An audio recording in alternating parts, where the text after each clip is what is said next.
Hello guys, welcome to the 8th video in our tutorial series. And without wasting much time, we're going to work with JavaScript and how to, continue this sequence.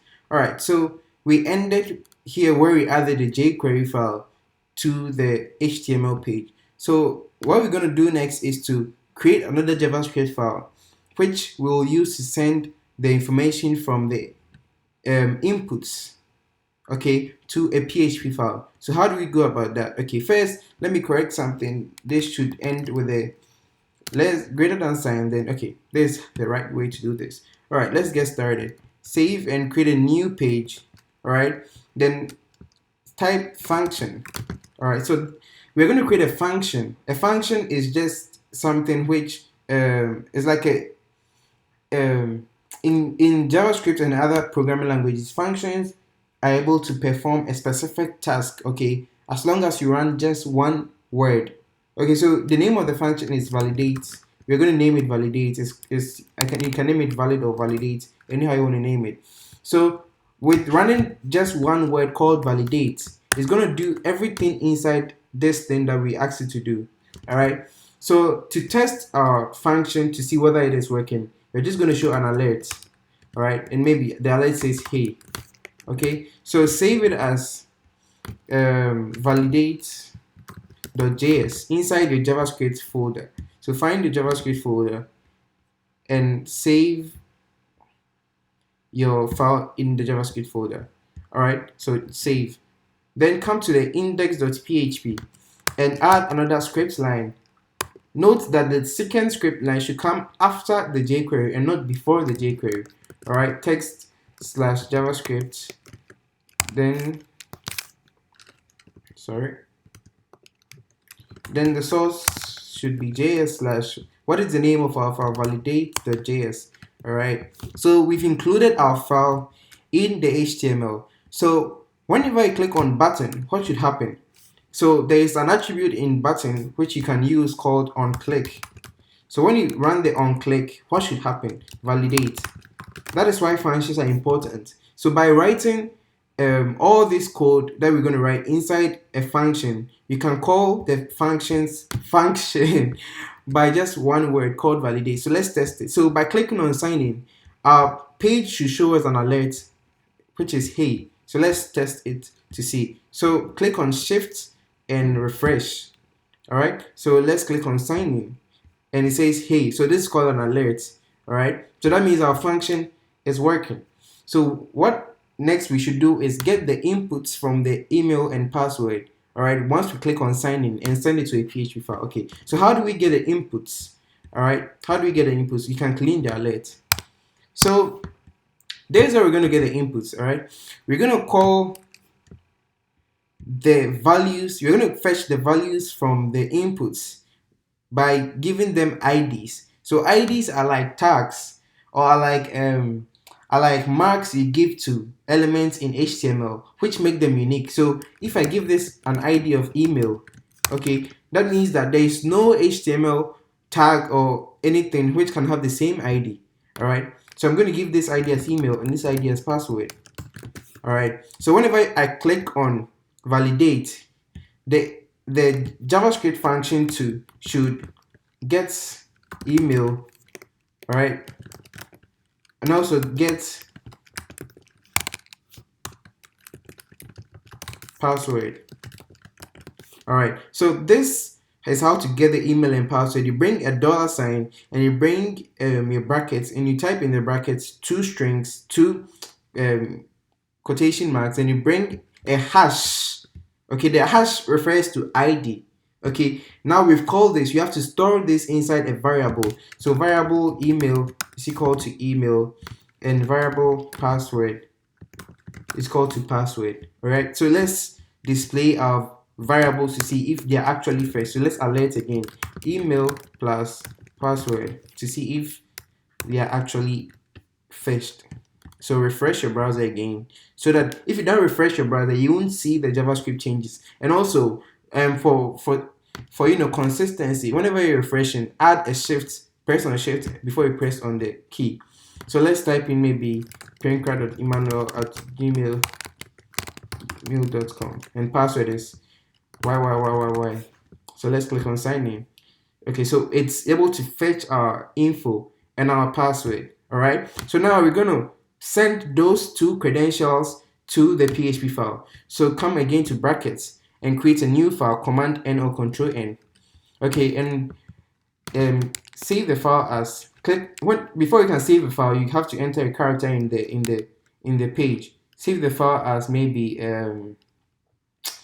validate.php. all right, and where are we going to save validate.php?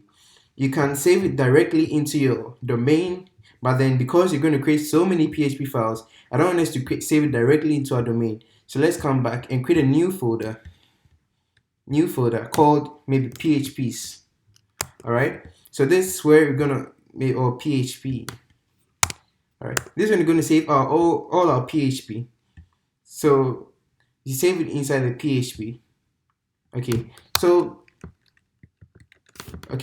this PHP page should get the credentials from the JavaScript. All right, so how do we send the credentials from the JavaScript to the PHP? That is in JavaScript. We've not yet done that yet. We just brought the alert. So how do we send this email and password to JavaScript page? We use something called Ajax.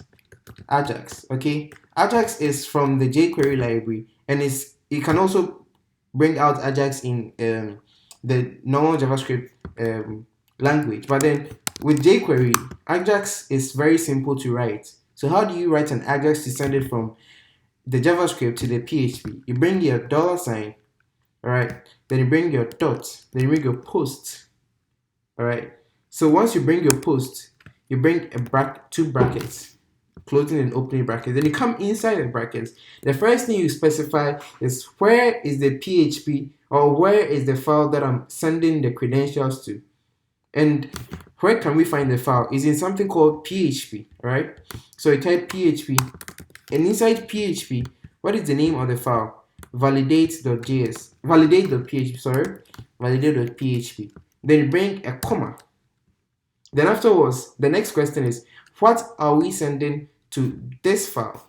Then you bring curly braces, all right, curly braces. And inside these curly braces, you put in your email and password. So the first thing is called a key, and the second thing is called a value. Let me show you what keys and values are.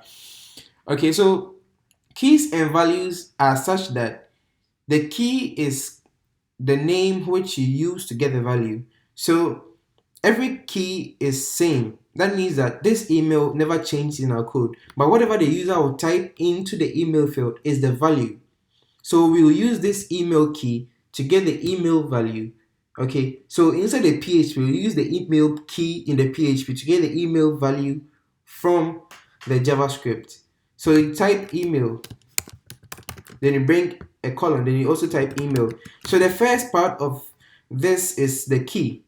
All right, so the key can change, and the email, the second part is the value which we put into the variable. So this is email. You can make it any name you want. So this is what we'll use to get this value from the PHP.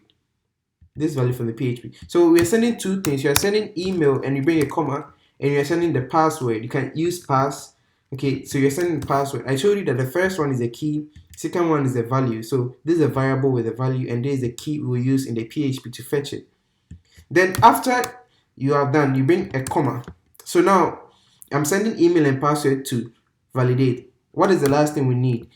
So after you have sent these two things, you need something, okay, which will get the feedback from the PHP as a string.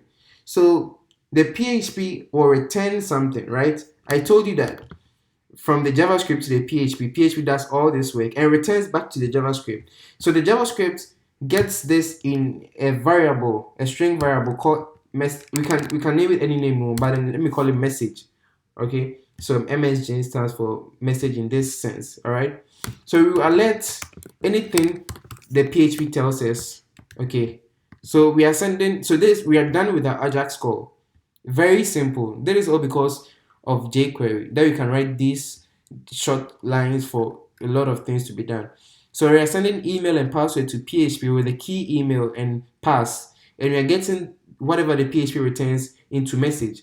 So we're going to work with our PHP now. So go to validate.php. Should get the credentials.php, right?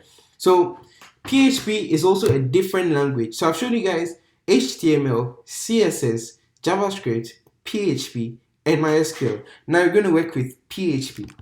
PHP is a different language, so it has different syntax, okay? So how do you start a PHP file? You don't just start writing function, no. It's a whole different thing. So you open PHP by typing less than and a question mark. And you type PHP, then you bring a question mark, then you bring a greater than sign. So this is the PHP tag that we use to write PHP. So then you bring your cursor inside between the last P and the question mark, and you press enter. So we are going to type our codes inside this place. All right, we're going to type our codes inside this place.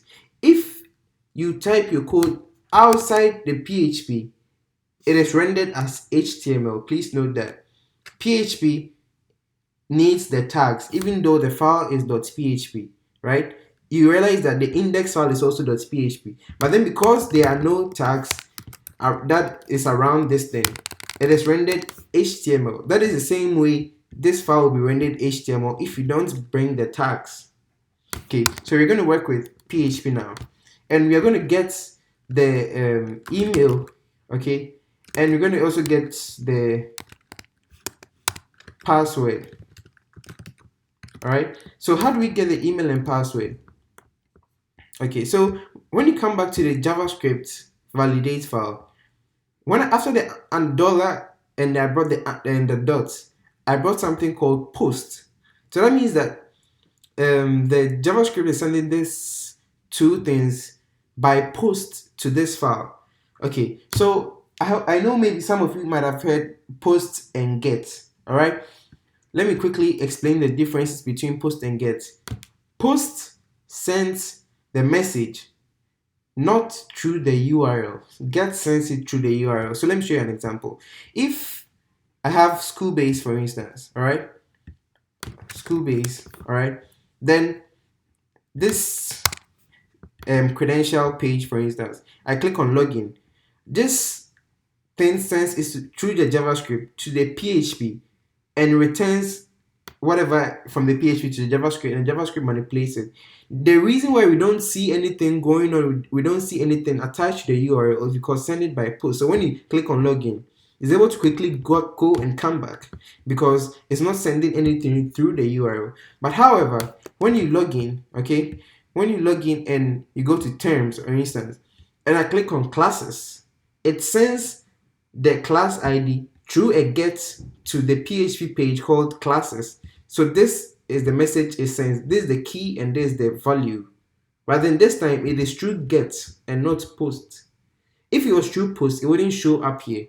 So now you understand the difference between get and post. So in this validation, we need to use post. So you get this by post, $_post. Okay, then you bring box brackets.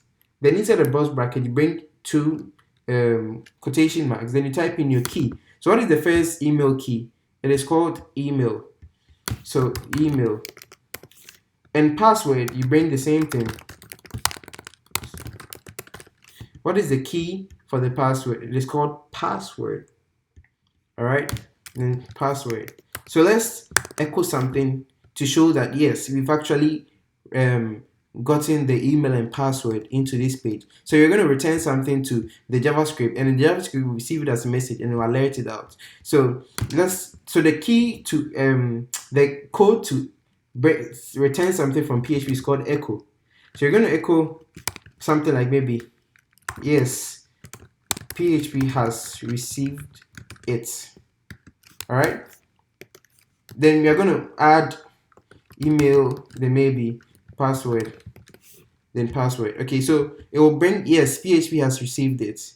Okay, email and the password. So let's test our code to see if it works. So now you should know what to expect from this series of code. So save all of them, come here, refresh it, and type in Penkra.emmanuel and password is, so this, yes, sign in. Yes, PHP has received it, and it's told me my email, and it gave me my password, UNI. And it also added the slash should get the credentials from the JavaScript. Why did it also add that? Previously, I told you that if you type anything outside PHP, it is rendered HTML. Okay, but then if you bring it inside the PHP, it won't show. It will render it as a comment. That means that it won't show in the page, or it won't be executed. So let's rerun our sign in again. You see, it's gone. It's gone. That means that it doesn't render it as HTML anymore. So now I've shown you that how to send the HTML from through the JavaScript by Ajax to the PHP. Our next tutorial is going to explain and guide us through how to check in the MySQL to see if those credentials are actually there. Okay, so the next tutorial I'm going to show you how to connect to MySQL through PHP. All right, I've shown you how to connect from HTML to JavaScript and how to connect from JavaScript to the PHP. The next time, connect from PHP to MySQL, and MySQL will get the PHP will get the feedback from MySQL, and the JavaScript will get the feedback from the PHP, and the HTML will be manipulated by the JavaScript. Okay, so please subscribe if you haven't, and I'll be posting videos very quickly from now on.